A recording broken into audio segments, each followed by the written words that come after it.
waricosis vulvovaginal o también conocida como vulvovaginitis candidiásica. Bueno, familia, veamos. En realidad es altamente frecuente. De hecho, se estima que una muchacha que tenga 25 años o el grupo de muchachas que tengan al menos 25 años, el 50% de toda esa generación ya debe haber padecido al menos un episodio de esta entidad. Y para cuando estas jóvenes lleguen a la etapa premenopáusica, el 75% de ellas debe haber tenido al menos un episodio de una vulvovaginitis candidiásica. Con esto te estoy demostrando que de verdad que es una entidad muy frecuente en la población.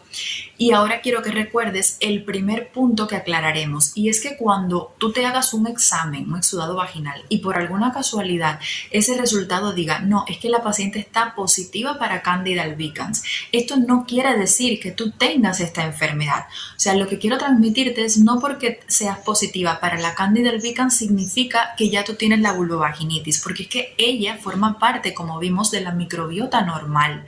Cuando nosotros decimos que usted está teniendo una infección, ya una enfermedad activa por este microorganismo, cuando además de que tu resultado diga de que estás positiva para la Candida albicans, estás teniendo un proceso inflamatorio, síntomas, signos en la región vulvovaginal, signos de los que te voy a hablar posteriormente. Entonces, en estos casos sí que ya estarías desarrollando la enfermedad. Entonces, ¿cuáles serían los tipos de cándidas que conocemos? En realidad hay varios tipos. El 90% de la infección micótica vaginal va a ser producida por la Candida albicans. Sin embargo, ella no es la única. Hay una, por ejemplo, que se llama Candida tropicalis, está la Candida krusei, pero son menos frecuentes en realidad. Ellas ocupan el 10% de todo el número total de candidiasis vaginales que van a existir en el mundo.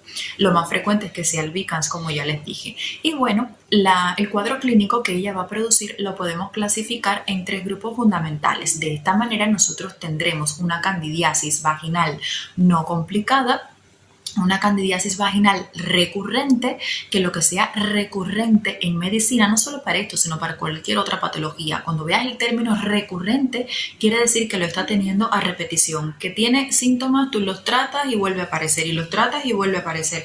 Recurre en el tiempo, vuelve a suceder.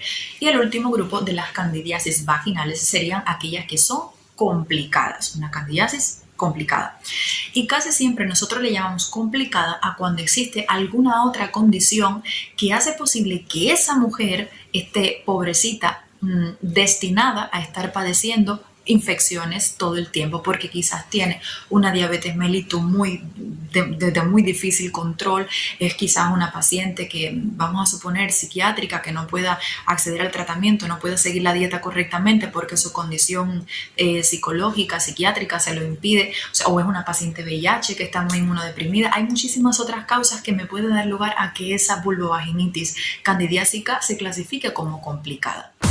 Si deseas más información sobre la candidiasis vaginal, te invitamos a que veas el programa completo en YouTube. Te esperamos. Bueno, ya, hasta luego.